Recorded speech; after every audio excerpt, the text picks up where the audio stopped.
Aujourd'hui, nous allons voir comment créer ce visuel de brin d'ADN en utilisant des éléments 3D de type splines avec le renderer ThickLines.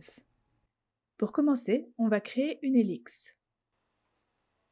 On vérifie que le renderer est bien de type ThickLines, c'est le renderer par défaut pour les objets 3D de type splines. Puis, dans le générateur, on va venir changer le rayon pour qu'il y ait un rayon constant de 0,15 mètres sur toute la longueur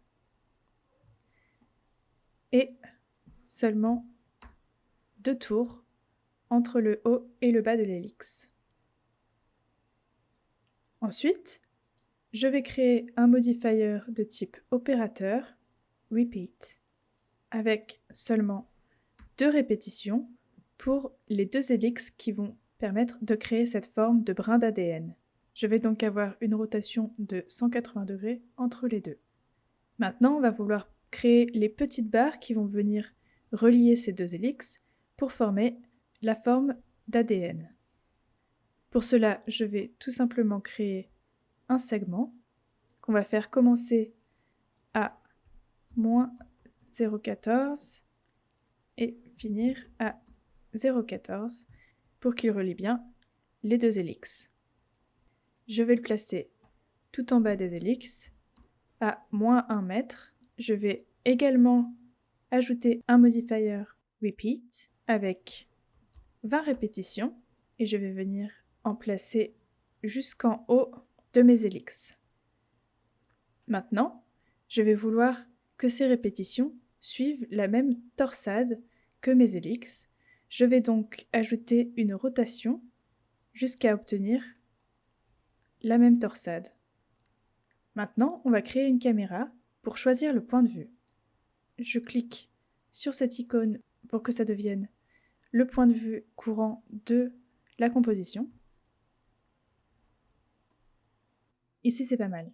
On peut changer l'épaisseur des lignes à 50 pixels pour les ellipses et 30 pixels pour les segments. On va vouloir créer une animation pour faire tourner ce brin d'ADN. Donc pour cela, on va grouper les ellipses et les segments en faisant soit clic droit groupe, soit CTRL-SHIFT-G. Ce groupe, je vais le renommer DNA et je peux créer une linear loop qu'on va ralentir sur 15 secondes ou même 20 secondes. Pour rendre le visuel un petit peu plus intéressant, on peut commencer par ajouter un fond. Donc ici, je vais venir chercher dans le standard pack le fond qui s'appelle Lens Flare. Je veux venir le placer derrière mon ADN et comme l'image est un petit peu plus petite, je vais faire clic droit et dans placement, je vais sélectionner Fit Outside. Pour le moment, cette image est un peu trop sharp. Je vais venir ajouter un modifier Blur assez important pour simplement avoir un effet de halo comme ça. Et je peux aussi changer la texture des ellipses. On va prendre par exemple un gradient linéaire pour créer cette impression de relief. Et je vais venir choisir une couleur qui se marie bien avec le fond, donc un bleu clair.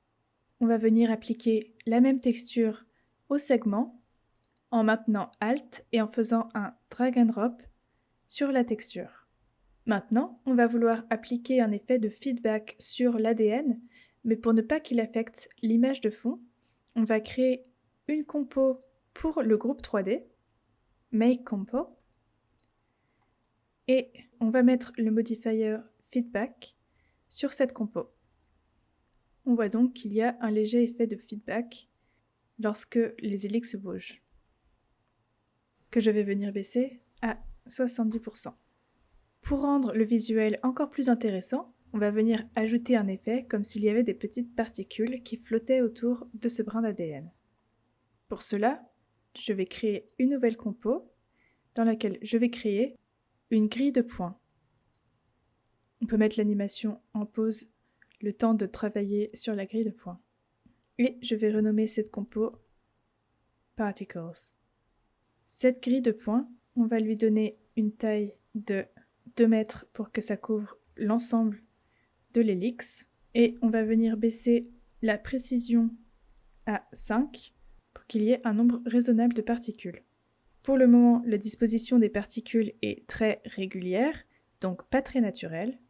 On va donc ajouter un modifier Position Noise pour que leur position soit un petit peu plus aléatoire. Et on va venir changer la taille du noise jusqu'à obtenir une disposition qui nous convient. Les particules sont beaucoup trop grosses pour le moment, donc on va ajouter un modifier Point Scale Function avec des tailles qui vont varier de 0 à 0.25. On peut aussi ajouter un modifier Colorize avec une couleur uniforme bleu clair. On va venir faire tourner cette grille de particules à la même vitesse que le brin d'ADN. Donc je vais créer une linéaire loop que je vais également mettre sur 20 secondes. On peut aussi ajouter un petit modifier blur de 20 pixels et baisser l'opacité de la composition pour les rendre plus subtils. Pour finir, on peut ajouter un blur sur l'ensemble de la composition, assez important,